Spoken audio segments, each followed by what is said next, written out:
अस्सलाम वालेकुम जी। आज हम micro controller and embedded systems के लिए इंट्रोडक्शन का चैप्टर जो है उसको शुरू करें।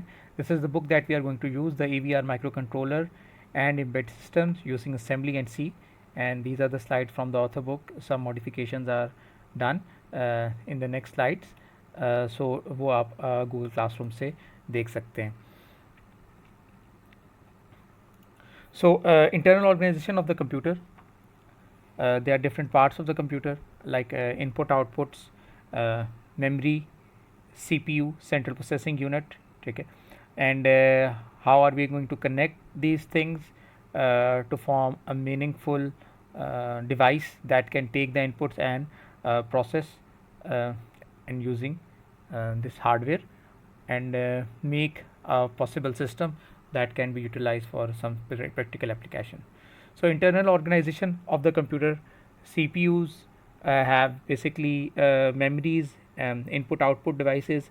इनपुट डिवाइसेस में हमारे पास कीबोर्ड्स हैं, माउस हैं, सेंसर्स हो सकते हैं, एंड आउटपुट डिवाइसेस में LCDs हैं, प्रिंटर्स हैं, और रोबोटिक हैंड हो सकता है, कोई LED हो सकती है, मोटर हो सकती है। ठीक है, so these are basically applications of a computer, जिसमें से मोस्ट ऑफ द टाइम आपको जो कंप्यूटर्स नज़र आते हैं, there are you see them on your laptops, on your desktops, servers, but in fact the computers are everywhere. Some are basically visible that you see, and you can identify that is a computer, and some are not directly visible, like your microwave oven has a computer. Okay, a smoke sensor has a computer. So in fact the computers are basically embedded into devices, and you see the computation but you don't see the computer. Okay, that is where you can say there is an embedded computer. So memory, everything that can store, retain and recall information is basically called a memory. A hard disk, a piece of paper are examples of memory. But when you talk about memory that are being utilized in the computer system, so they are recognized in some different way. So like the capacity is basically the number of bits that a memory can store, and that is basically examples are 128 kilobit, 256 megabyte, 1 gigabyte, 1 megabyte, and bits are also there. So almost if we say we have 1 bit, and if we have a collection of 8 multiplied by 1 bit, we have what is called a byte.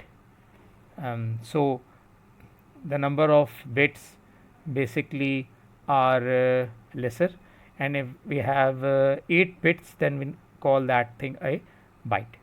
So organization, how the locations are organized, you can see examples of a specific memory here that has 128 locations, and each location is basically of 4 bits. So if you want to take it in bytes, you can multiply the bits and then divide by 8. So the third thing is access time, how long it takes the memory to get out and for a usable work. So this is basically the access time. Access time is dependent how expensive is the memory. The faster the memory is, it's going to be high valued, and the lower the memory is, it's going to be relatively low valued. So we had different type of memories. Some are basically like you have seen, floppy disks, then hard drives, ROMs, EPROMs, RAMs, and these days we also have memories which are called SSDs, solid state drives. So the price of these memories depend upon their access time. One variable is access time. Like cache is a very fast memory. So micro processors के अंदर जब आप L1 cache, L2 cache का नाम सुनते हैं, तो it's expensive memory. It और एक्सपेंसिव इस तरह आप कह सकते हैं कि वो कोई गीगाबाइट्स में नहीं होती है cache, usually one megabyte, 2 megabyte, 16 megabyte. So जो आपके पास फ्लॉपी ड्राइव्स हैं, they were like permanent storage devices, और now they were replace by CDs and CDs तो आप लोगों की जनरेशन ने देखी हुई हैं, और अब जो है वो आपके पास इससे भी एडवांस फॉर्म में आप यूएसबी के अंदर स्टोर कर सकते हैं। Hard drive is basically again nothing, आपने इसे देखा हुआ है, हार्डवेयर प्लेटर्स हैं और इनमें मैग्नेटिकली डाटा जो है वो स्टोर होता है। ये हाथ जो है इसका ये मूव करता है और ये स्पिंडल हार्ड ड्राइव का मूव कर रहा होता है, और हेड जो है ये बेसिकली मूव करता है और ये डाटा जो है वो रीड करता है। ये डैमेज भी हो जाती थी अगर इसको कोई जर्क वगैरह लगे तो। So it was relatively slower because जो हार्ड ड्राइव्स हैं वो आपके पास जो डाटा है वो एक सिक्वेंशियल एक्सेस के अंदर लेके आ रही है। RAMs are again a type of memory but they are in the category of volatile memory. these tools are non volatile memory, like अगर बिजली चली भी जाएगी तो they will retain their content unless until they are corrupted, but RAMs are like they only contain the data until unless the power is supplied. So we have like different types of memories. Some are in the category of ROMs and some are called category in the RAMs. RAMs are basically volatile and these are non-volatile memories. ठीक है, so we have mass ROMs, ये थोड़ी older devices थी, then we have programmable ROMs, EPROMs, double EPROMs and flash EPROMs. So usually these are used nowadays in microcontrollers, and EPROMs are also used. And in RAMs, like we have RAM, static RAM, dynamic RAM, and VRAMs, depending upon the particular application. These types of RAMs are used in our embedded systems and desktop systems as well.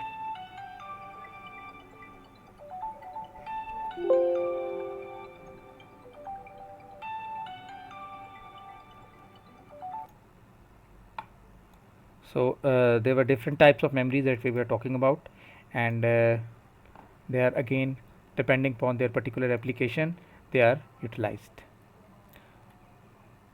So some ICs are basically programmed by the IC manufacturer. These are like called the mass ROM, and these are basically not used much more nowadays. Then they are OTP programmable. You can program it only once. In low cost electronics, these types of ICs are basically utilized, and these are basically one time programmable. Then there are like UV EPROMs. There was a window, glass window is there, और जब इसके ऊपर UV light आप लोग लगाएंगे तो ये अपना कंटेंट लूज़ कर जाएगी, ठीक है। तो you can shine ultra violet UV radiation to erase it, erasing takes up to 20 minutes, the entire content of the ROM is erased. ये पुराने ज़माने में इस तरह की मेमोरीज जो हैं वो बेसिकली यूज्ड होती थी।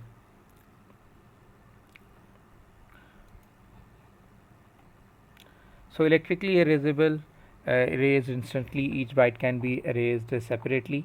यहाँ पे हमारे पास इलेक्ट्रिकल एरेजेबल रोम्स हैं, और अब जो पिछली आपके पास जनरेशन के थे डिवाइसेस, उनके अंदर पॉसिबली जो यूजेज आपको नज़र आएगी वो इन डिवाइसेस की नज़र आएगी, बिकॉज इनके ऊपर जो आपके रेज ऑपरेशन हैं they are done by electrical signals, और एक प्रोग्रामर टाइप की चीज़ होती है जिसके अंदर आप इसको प्रोग्राम कर सकते हैं अपने स्पेसिफिक कंटेंट के साथ। इसके अंदर इसकी कैपेसिटी है, ये पार्ट नंबर है जिसे आप इसको ख़रीद सकते हैं depending upon its capacity.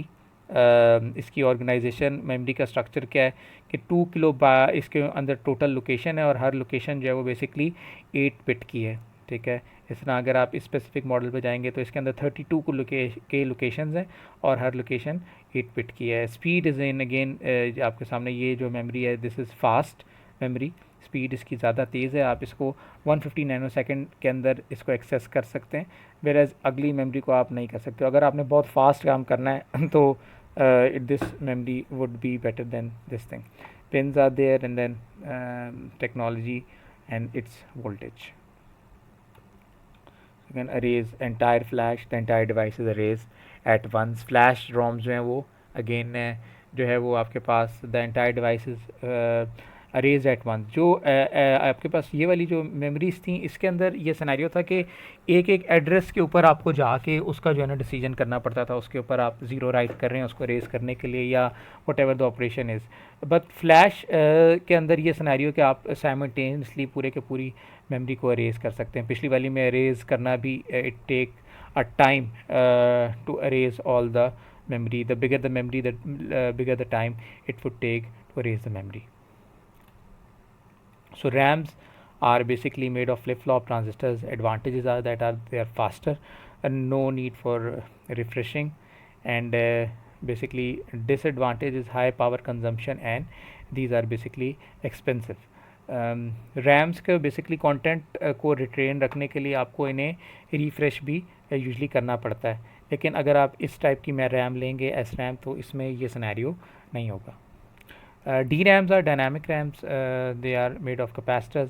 Advantage: less power consumption, cheaper, higher capacity. But disadvantage is that these are basically slower, and refresh is needed constantly. उसके लिए इलेक्ट्रॉनिक्स भी इसके साथ एडिट हो जाएगी. NVRAMs made of SRAMs, battery control circuitry. Advantages is they are very fast, infinite program erase cycle, non-volatile. But disadvantage is that they are expensive. So CPU is again it should execute instruction. It should recall the instruction one after the another and execute them. And memory pin outs, अगर आपकी कोई जो system है जिसके साथ लगा हुआ है, तो ये राइट एनेबल का सिग्नल है. एक आपकी मेमोरी की चिप है, तो उसके साथ आप PCC दे रहे हैं, ग्राउंड दे रहे हैं, and then this is basically your pin, that is data pin, and this is the address pin. Write enable ये एक्टिव लो है, आउटपुट एनेबल एक्टिव लो है, चिप एनेबल एक्टिव लो है. These are the signals. जब ये CPU के साथ connected होंगे central processing unit के साथ, तो सेंट्रल प्रोसेसिंग यूनिट में आप फ़र्ज़ करें ये अगर आपका एक माइक्रो प्रोसेसर है, ठीक है, तो इसके पास अपनी मेमोरी नहीं है, ठीक है. 8 बिट का है डाटा, बाई डायरेक्शनल डाटा है, और एड्रेस ये आप बताएंगे कि जी मैं किस लोकेशन को रीड करना चाह रहा हूँ. अगर आप 01 लोकेशन को रीड करना चाह रहे हैं तो आप पहले एड्रेस बताएंगे. वो एड्रेस जब आप बताएंगे तो आपके साथ आपके कॉरस्पॉन्डिंग सिग्नल्स होंगे कि आप राइट करना चाह रहे हैं या रीड करना चाह रहे हैं इस मेमोरी को, ठीक है. तो अगर आपने इसको राइट करना है तो आपको यहाँ पे फिर 0 रखना पड़ेगा, ठीक है, तो ये राइट होगा. और अगर आप यहाँ पे 1 आपने रखा हुआ है तो ये बेसिकली क्या करेगा, इस 1 एड्रेस को रीड करेगा, और इस 1 एड्रेस के ऊपर जो भी डाटा पड़ा हुआ होगा, ठीक है, उसको क्या करेगा, इस डायरेक्शन में CPU को दे देगा, because CPU is reading it. But again if it's writing the other way is going to happen. So this is basically the writing to a memory के सबसे पहले आप क्या करते हैं, एड्रेस रख देते हैं, ठीक है. एड्रेस आपने कोई भी रख दिया, फ़र्ज़ किया आपने यहाँ पे जिस तरह हमने कहा 0x01 एड्रेस रख दिया. एंड देन चिप सेलेक्ट, ठीक है. चिप सेलेक्ट का मतलब है कि जब आप इस चिप को सेलेक्ट करना चाह रहे हैं तो आप यहाँ पे 0 देंगे. And then you will place the data. फ़र्ज़ किया आपने डाटा रख दिया 8 बिट के अंदर, 0x09 रखा है आपने डाटा, ठीक है, 0x09, ठीक है. तो ये डाटा आपने इस 8 बिट के अंदर रख दिया है, ठीक है. और ये आपके पास रीडिंग फ्रॉम मेमोरी है, और पिछला वाला आपके पास क्या था, राइटिंग फ्रॉम मेमोरी है. रीडिंग और राइटिंग में जो मेन फ़र्क आ रहा है वो यही है कि यहाँ पे आप देख सकते हैं जब आप इसको राइट कर रहे हैं मेमोरी को, तो you are doing this thing, इसको आप क्या करें, 0 कर रहे हैं कि भाई तुम राइट करो. लेकिन जब आप इसी डाटा को रीड कर रहे हैं तो यहाँ पे आपका जो है ये वाला जो सिग्नल है राइट एनेबल का, ये 1 जा रहा है सिग्नल, ये 0 नहीं जा रहा, ये 1 जा रहा है. इसका मतलब है ये आपके पास क्या कर रहा है, रीडिंग चल रही है यहाँ पे. So connecting IOs to the CPU, आपके पास जो सेंट्रल प्रोसेसिंग यूनिट है, सेंट्रल प्रोसेसिंग यूनिट के साथ मुख्तलिफ डिवाइसेस कनेक्टेड हैं. Mouse is connected, keyboard is connected, sound card, graphic card, network card, ये सारी जो है आपके पास डिवाइसेस के साथ कनेक्टेड है. And CPU should have a lot of pins, and different IOs are basically connected to it, and different memories are connected to it. And you can see एक आपके पास जब CPU है तो एक उसका आर्किटेक्चर के अंदर उसके साथ IOs भी कनेक्टेड हैं, उसके साथ उसकी मेमोरी भी कनेक्टेड है. मेमोरी के अंदर वो चीज़ें मौजूद हैं जो बता रही हैं कि तुमने करना क्या है, और IOs जो हैं वो इनपुट्स एंड आउटपुट्स हैं, वो बता रही हैं कि बाहर से जो एक्सटर्नल डाटा आ रहा है वो कैसे आ रहा है, और जो डाटा आपका जा रहा है वो कैसे जा रहा है. So how could we manage it, we will basically see this is the logic circuit that is being utilized to connect all these devices with the inputs and outputs. The logic circuit enables CS when the address is between 0 and 15. Chip select basically जो है वो एक scenario है जिससे जब इस particular IC की हमारे पास चिप सेलेक्ट अनेबल होगी, ठीक है, तो हमारे पास ये वाला यूनिट काम कर रहा होगा, ठीक है। और इसके लिए जिस तरह आपने डीएलडी में देखा कि आप एक पर्टिकुलर सर्किट बनाते हैं, उस तरह का सर्किट इन चिप्स के अंदर बना हुआ होता है, जो इस बेसिकली ये जो आपके पास पूरी चीज़ें हैं ये एक तरीके की बस है। बस इज़ वेयर जहाँ पे आपका डाटा जो है वो टू एंड फ्रो जा रहा है, ठीक है। तो this is basically the bus system in the CPU. So how could we make the logic circuit? Write address range in the binary. So from address to address, ये हमने particularly अगर हमारे पास 16 डिवाइसेस कनेक्टेड हैं, ठीक है, तो 000 से आपका जो डाटा है वो 1111 तक जा रहा है। दिस इज़ बेसिकली 0 to 15, या अगर आप इसे हेक्सा में देखेंगे तो ये 0 से F तक डाटा जो है ना आपका एड्रेस मौजूद है। यानी आप इस एड्रेस में से किसी को भी कॉल करेंगे तो उस पर्टिकुलर के उसके गिर्द जो कंपोनेंट लगा हुआ होगा वो आपके पास जो है वो एक्सेस हो जाएगा, ठीक है। Separate the fix part of the addresses and separate the changeable part of the addresses. You can use a NAND design logic circuit whose output activates when the fixed address is given to it. So यहाँ पे basically इस पूरे का कहने का मकसद ये है कि ये जो आप सिग्नल देख रहे थे, एक पर्टिकुलर सिग्नल जब जनरेट होगा तो इस चिप सेलेक्ट की जो है वो आउटपुट 1 हो जाएगी। ये हर डिवाइस के साथ एक अपना चिप सेलेक्ट का सिग्नल लगा हुआ होगा, और जब पर्टिकुलरली उसका कॉम्बिनेशन आएगा तो ये चिप सेलेक्ट का सिग्नल क्या होगा, हाई हो जाएगा, ठीक है। और वो जो डिवाइस है वो बेसिकली आपकी क्या है, वो अपना डाटा देना शुरू कर देगी। सो इसमें design and address decoder for address of 300H to 3FH.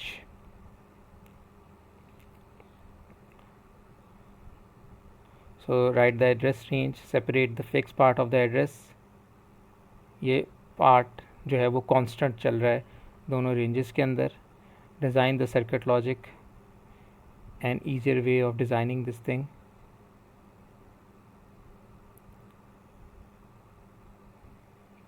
सो यहाँ पे बेसिकली हमारे पास जो सारा सर्किट चल रहा है वो ये कि एक पर्टिकुलर एस्पेक्ट से ये वाला जो पार्ट है हमारा ये क्या चल रहा है, फिक्स चल रहा है, ठीक है। तो यहाँ पे हम इसके एस्पेक्ट से ये एक नैंड गेट लगा सकते हैं।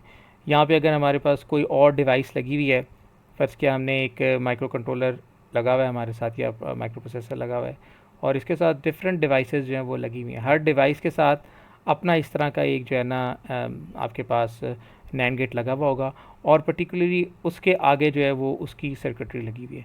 सो हो सकता है ये वाला जो सिग्नल है ये 0010 के ऊपर इसको अनेबल करे, ठीक है। इससे अगला एक यूनिट लगा हुआ है, वहाँ भी इस तरह का ही नैंड गेट लगा हुआ है, और वो 001 आपके पास या 01, ठीक है, उसके ऊपर ये जो जब ये पर्टिकुलर सिग्नल आएगा तो आप जब कॉम्बिनेशनल लॉजिक करते थे तो you find the combination that will trigger the output, ठीक है।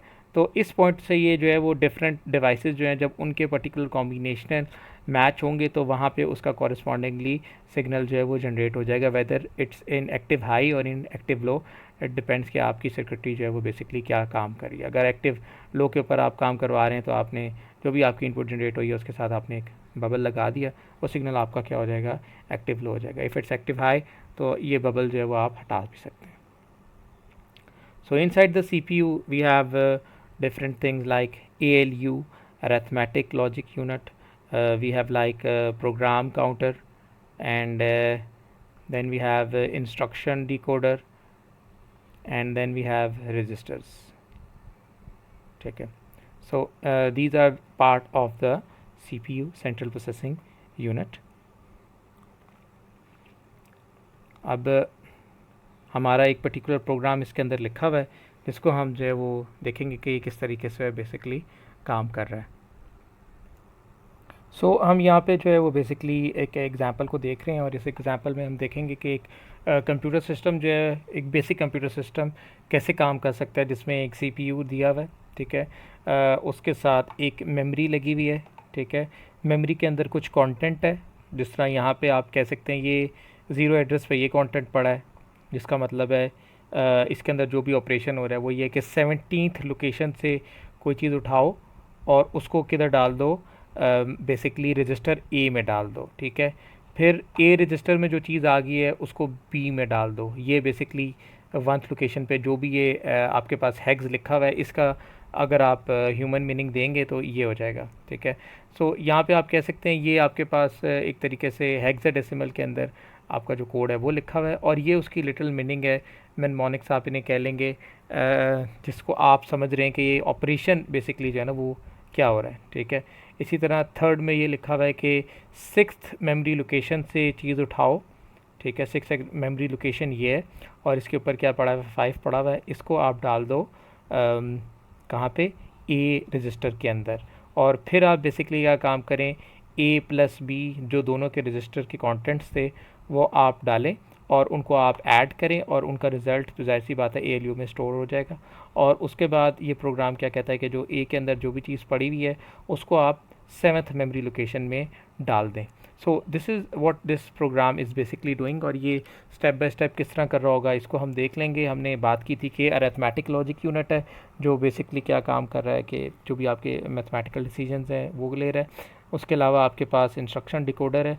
ये जो सारी इंस्ट्रक्शंस होंगी जब इनको by their address 1 by 1 call किया जाएगा तो ये यहाँ पे आएंगी, इनका मीनिंग निकलेगा, और उसके हिसाब से फिर जो है जो भी पर्टिकुलर ऑपरेशन होना होगा उसकी जो हार्डवेयर सर्किटरी है वो अनेबल होगी और डाटा आएगा या जाएगा। प्रोग्राम काउंटर बेसिकली बताता है कि जो आप कौन सी करंट इंस्ट्रक्शन पे थे और नेक्स्ट आपकी करंट इंस्ट्रक्शन क्या होगी, ठीक है।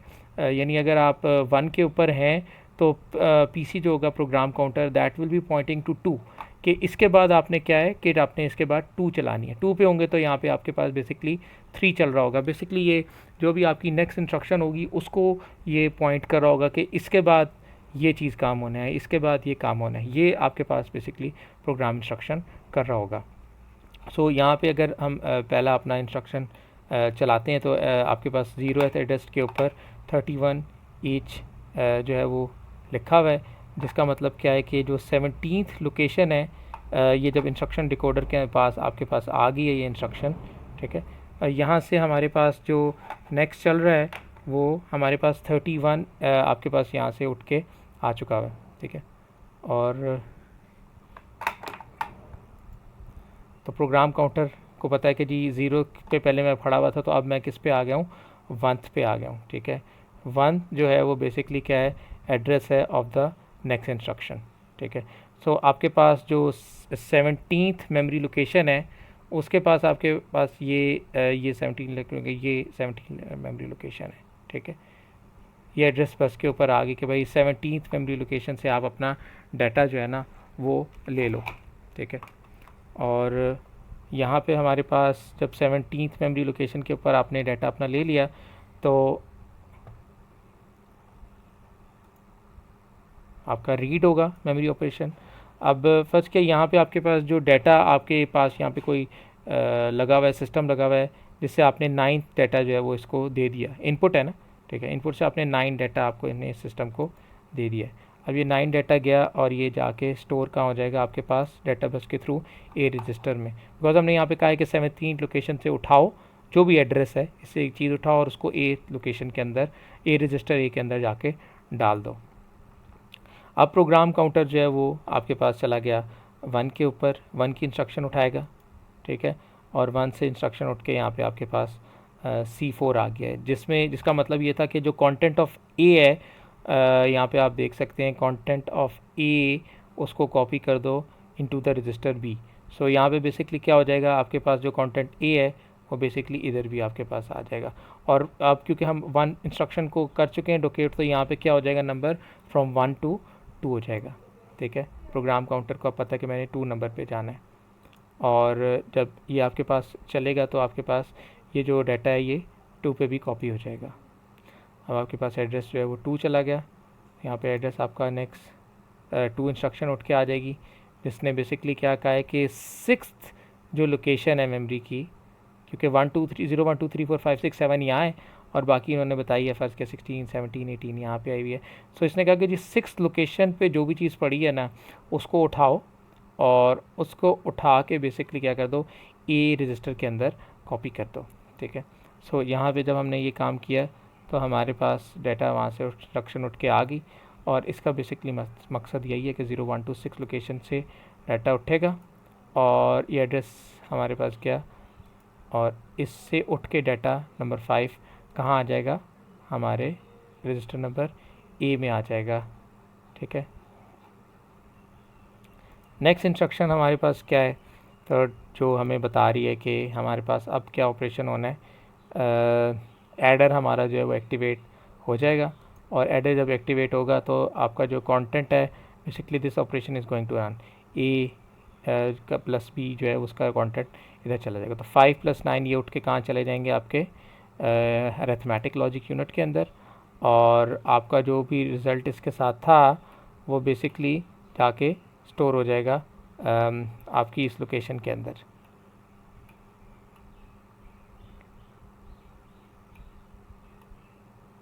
सो अब आपका जो रिज़ल्ट था वो बेसिकली आके 7th लोकेशन के अंदर स्टोर हो गया। ठीक है, सो ये हमारे पास इसका जो प्रोग्राम है, ये आप इसको दोबारा से अपने पास ख़ुद से चला के भी इनको देखें तो आपको एक बारी बारी जो है इसकी समझ आएगी। तो this is how a computer works. जब हम एक माइक्रो कंट्रोलर की बात करेंगे तो हमारे पास ये जो फीचर्स होंगे ये इंटरनल टू द सिस्टम हो जाएंगे। माइक्रो प्रोसेसर्स के अंदर सीपीयू अलग लगे हुए होते हैं, उसके साथ आईओज अलग होती हैं, मेमोरीज अलग होती हैं, और ये सिनेरियो आपका बेसिकली चल रहा होता है। अभी जो आप इंस्ट्रक्शंस देख रहे हैं, अगर आप इनको मेमोरी के अंदर देखेंगे तो this is like in memory, इसको आप मशीन लेवल लैंग्वेज भी कह सकते हैं। ठीक है, और फिर ये आपके पास यही हैग्स फॉर्म में मशीन ऑर्गेनाइजेशन में पता चल रहा है कि इस एड्रेस पे ये चीज़ पड़ी हुई है, इस एड्रेस पे ये चीज़ पड़ी हुई है, इस एड्रेस पे ये चीज़ पड़ी हुई है। ठीक है, और ये वो है कि ह्यूमन रीडेबल लैंग्वेज के अंदर आप इसको देख रहे हैं। ठीक है, कि आपका टोटल एल्गोरिथम क्या है या रजिस्टर लेवल मूवमेंट आपकी जो है वो क्या है। डीएलडी के अंदर आपने होपफुली इन चीज़ों को थोड़ा सा रिव्यू किया होगा। ठीक है, तो कोई भी जो आपकी इंस्ट्रक्शन होगी वो दो एस्पेक्ट में बननी हुई होगी। One is the op code. ठीक है, op code is basically the operation code. ठीक है, और अदर इज़ द ऑपरेंट। ठीक है, ऑप कोड इज़ के आपका फंक्शन क्या है। ठीक है, और ऑपरेंट जो है वो बेसिकली है कि आपके फंक्शन किस डाटा के ऊपर अपना काम जो है वो परफॉर्म करवा रहे हैं। ठीक है, सो आपके अगर कोई भी डाटा मूवमेंट है तो आपके पास एक स्पेसिफिक ऑप कोड जो है वो यहाँ पे आ रहा होगा। ठीक है, 0000 जो है वो फ़र्ज़ किया हम अगर हम इस चीज़ को कहते हैं कि कोई भी एक्स रजिस्टर है, ठीक है, उसको आप ए में मूव करवाएं, एक्यूमुलेटर में अगर मूव करवाएं तो उसके लिए ये ऑप कोड है। ठीक है, अब उसका ऑपरेंड आगे फर्दर क्या है वो आप इस पर्टिकुलर एस्पेक्ट में उसका बाइनरी कोड लिख सकते हैं। ठीक है, तो ये हमारे पास जो है वो इंस्ट्रक्शन डिकोडर जो है वो बेसिकली इस तरीके से इन जो नंबर्स हैं उनको ब्रेक डाउन कर रहा है, और उसके पास एक अपना एक आप कह लें डीएलडी बेस्ड हार्डवेयर है जिसके थ्रू वो डिसाइड करता है कि अगर 000 कोड आएगा तो मैंने इस वाली इनपुट को 1 करना है, अगर 001 आएगा तो मैंने इस वाली इनपुट को आउटपुट को 1 करना है। ठीक है, ये आपको याद होगा आप जब डीएलडी के अंदर सर्किट्स बना रहे थे तो आप इस तरह के जो है वो सर्किट्स बनाते थे। This can be a decoder ना। ठीक है, 001 अगर आपके पास आ रहा है तो आपने फ़र्ज़ किया कहा कि 0000 और 0001, और फ़र्ज़ किया अगर आपके पास ये 001 आ रहा है तो आपने कहा 0000 और 0010। ठीक है, इसी तरीके से आपके पास अगर ये आ रहा है तो आपने 7 है तो आपने इसको फ़र्ज़ किया 01000000। ठीक है, तो इसके आगे जो भी पर्टिकुलर हार्डवेयर होगा वो आपका ऑन हो जाएगा। ठीक है, सो this is the similar aspect जिसके थ्रू ये पूरा जो है ना सेटअप आपका रन हो रहा है। So we have two types of architectures. One is called the Howard architecture and one is the von Neumann architecture. There are two types of architecture that are commonly used in this thing. इसके अंदर code अलग से चल रहा होता है और data memory अलग से चल रही होती है. This is more preferred these days, and the other is von Neumann architecture. इसमें कोड मेमोरी और डाटा मेमोरी दोनों एक ही जैसी चल रही होती हैं. ये जो आईसीज बनाने वाले होते हैं ये बेसिकली इन प्रिंसिपल्स के ऊपर डिसाइड करते हैं कि हमने हमारी डाटा मूवमेंट्स किस तरह हो रही होंगी और हम अपना सिस्टम जो है वो किस तरीके से बना रहे होंगे. ठीक है, और पर्टिकुलर उस एस्पेक्ट से ये हमारे पास जो है वो सिस्टम्स यूज़ हो रहे होते हैं. तो ये हमारा चैप्टर नंबर 0 की कुछ चीज़ें थी जिनको हम डिस्कस करना चाह रहे थे। और दिस विल टेल यू के टोटल जो आपके पास एलिमेंट्स हैं ये बेसिकली जो डीएलडी है उनके एलिमेंट से ही जोड़ जोड़ के उनको बनाए गए हैं, ठीक है। लेकिन यहाँ पे हमारे पास जो सिनेरियो ये है कि ये यहाँ पे हम जो सीक्वेंशियल मशीन बनाएंगे जो 1 बाय 1 जो भी हमारी कमांड होगी उसको एग्जीक्यूट बेसिकली कर रही होगी, ठीक है। तो इसको आप लोग देख सकते हैं, इसकी जो चैप्टर नोट्स हैं वो मैं साथ इसके वीडियो के साथ डाल दूँगा। Thank you ji.